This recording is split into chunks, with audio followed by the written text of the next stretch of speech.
ॐ पूर्वोत्तरे प्रज्वलिका निधाने सदा वसन्तं गिरिजा समेतं सुरासुराराधितपादपद्मं श्रीवैद्यनाथं तमहं नमामि। जय वैद्यनाथ। आज का विषय है पाप का गुरु कौन।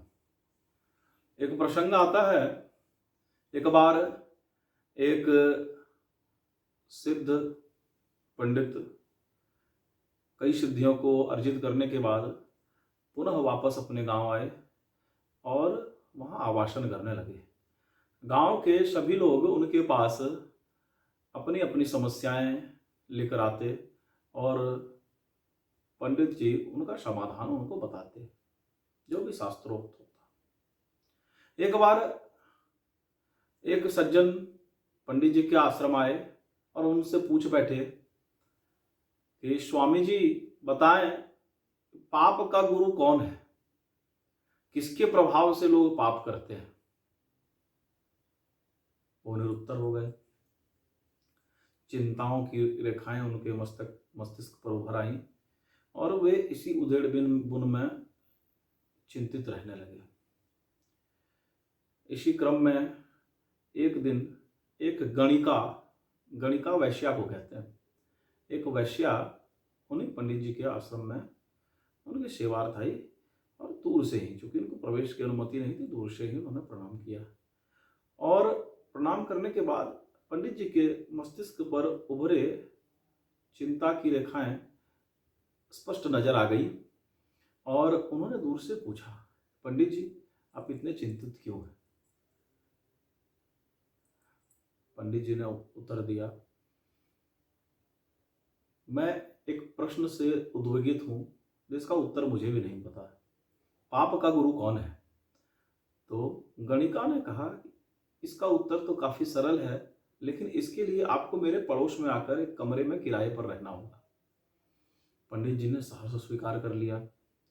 जब वो वहां रहने गए तो एकांत में गणिका ने मुलाकात की और कहा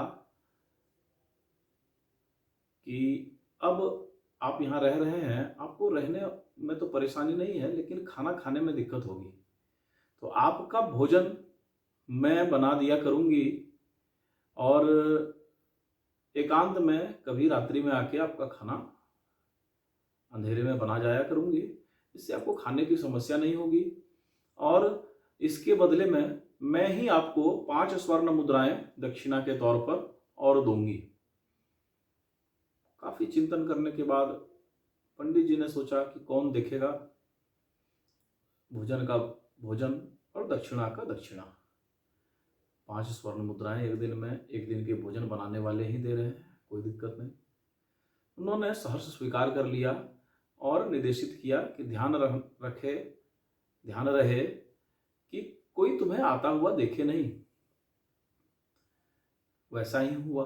अगले दिन गणिका अंधेरे होने पर आई, स्नान ध्यान आदि करके पवित्रता के साथ भोजन बनाया। काफी स्वादिष्ट भोजन से बहुत अच्छी खुशबू आ रही थी।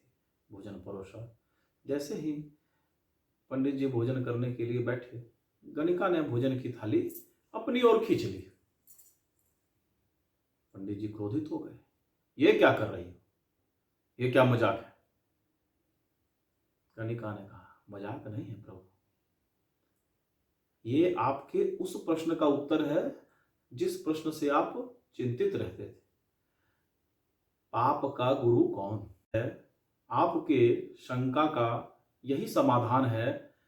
पाप का गुरु लोभ होता है। अगर लोभ ना हो तो लोग पाप नहीं करेंगे।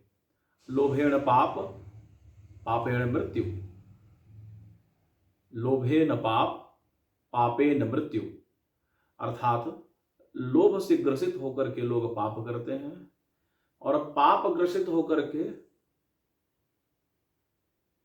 ग्रसित हो जाने के बाद आत्मा मर जाती है और लोग अपने नियम को भी तोड़कर सांसारिक और सामाजिक रीति रिवाजों को दरकिनार करते हुए क्रमशः पाप पर पाप करते चले जाते हैं। अतः पाप से बचने के लिए हमें लोभ से बचना होगा।